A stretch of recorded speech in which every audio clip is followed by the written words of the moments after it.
Lewis and I spent a lot of time playing games together, but he was surprisingly bad at them. He died a lot.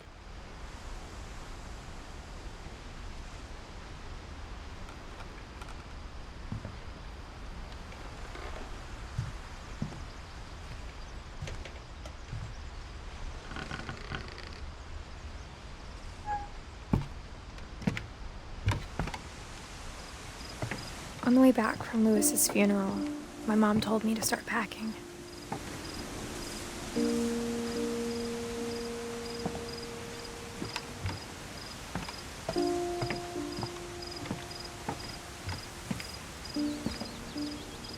She waited until the day before we left to tell Edie.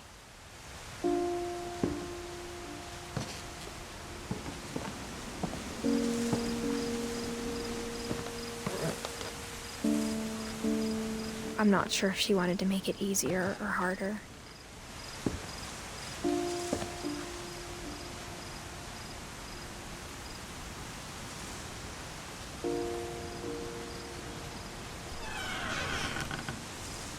I wish we'd stayed.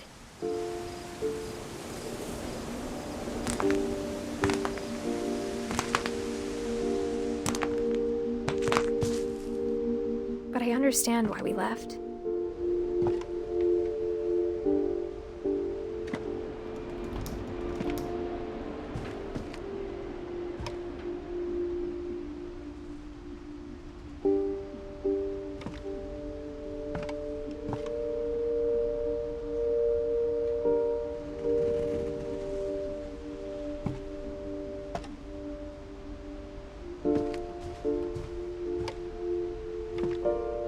My mom ended up leaving everything behind.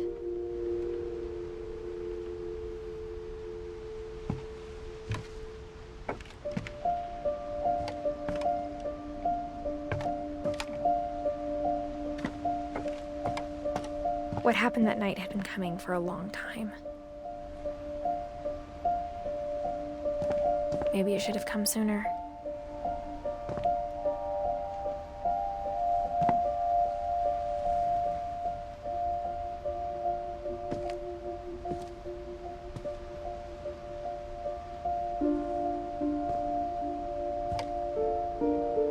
But it had to end one way or another.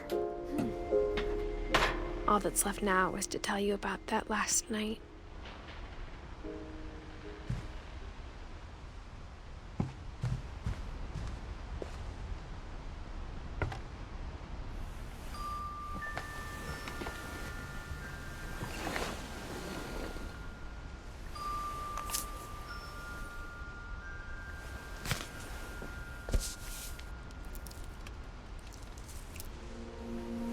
That whole last day, Edie just watched us pack and didn't say a word. Until supper, when she raised her glass and said, "To our final night together, and all our final nights apart." Grandma, you know what I said about alcohol. Some of your medications are very Edith, specific. I left a present for you in the hallway. Why don't you go open it? The grown-ups have to argue now. I'm sorry, you're right. We're all leaving tomorrow. Let's just enjoy our last... I'm not leaving. Edith, you're excused.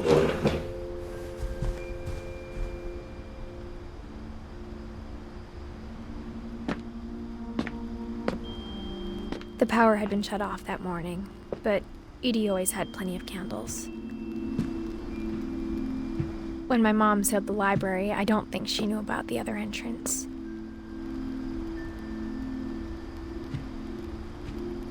Or that Edie had a key to it.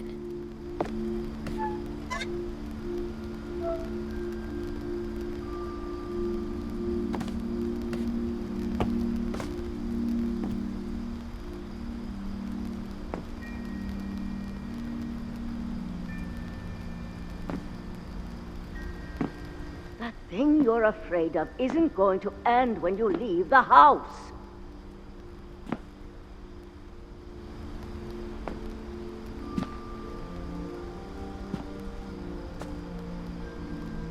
Edith has a right to know these stories.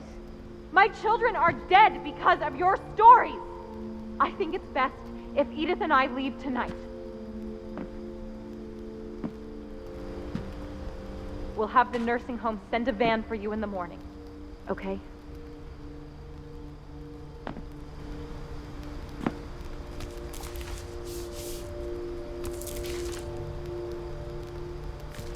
Dear Edith, there's so many stories I wish I could tell you, but there's only time for one. This is about what happened on the night you were born. That night, the tide went way, way out. It was the first and last time I ever saw the old house aground. There'd been an earthquake out in the middle of the ocean. They called it the lowest tide in 1,000 years. God, it smelled awful. You know, I've seen that house every day of my life.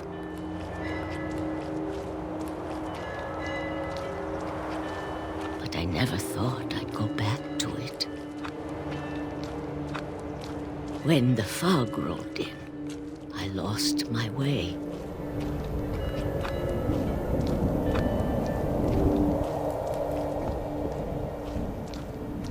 I got turned around.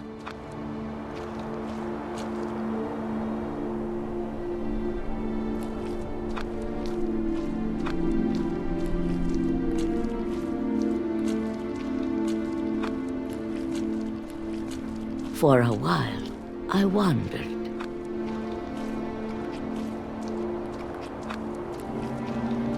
I started seeing things.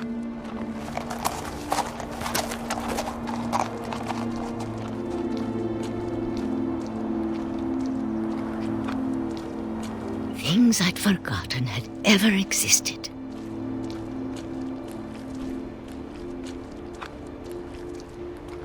But when I saw them, they felt like old friends. That night, a lot of things came back to me. Or maybe I came back to them.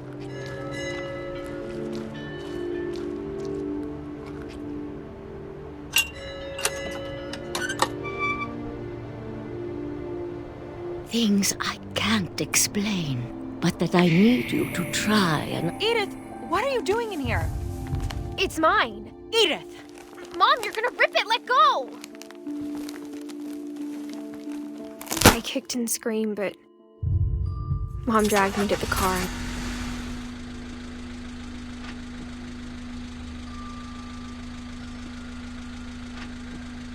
I never saw Great-Grandma Edie again.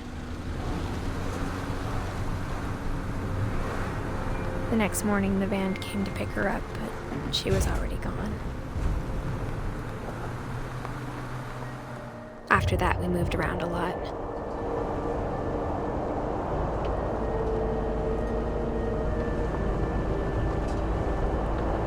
We both tried to make the best of it.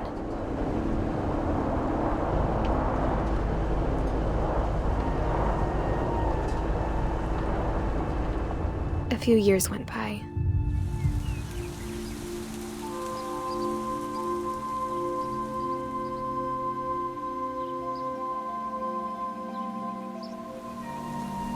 My mom didn't like to talk about it, but she started getting sick a lot. The rest happened pretty quickly.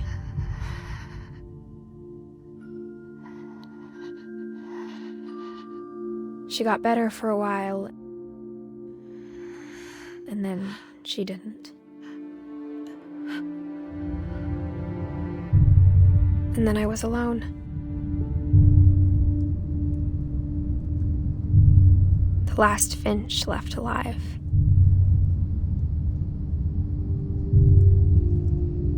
Until I found out about you. I'm still not sure what to tell you about all this. If we lived forever, maybe we'd have time to understand things.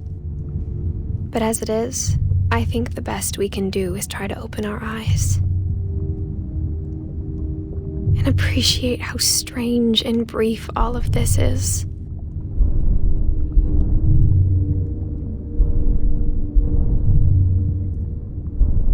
This journal was supposed to be for you.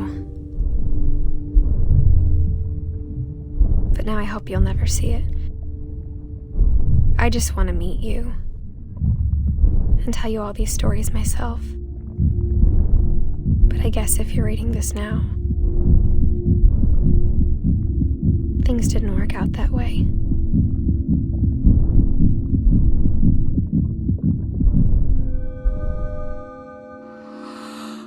This is where your story begins. I'm sorry I won't be there to see it. It's a lot to ask, but I don't want you to be sad that I'm gone. I want you to be amazed that any of us ever had a chance to be here at all. Good luck.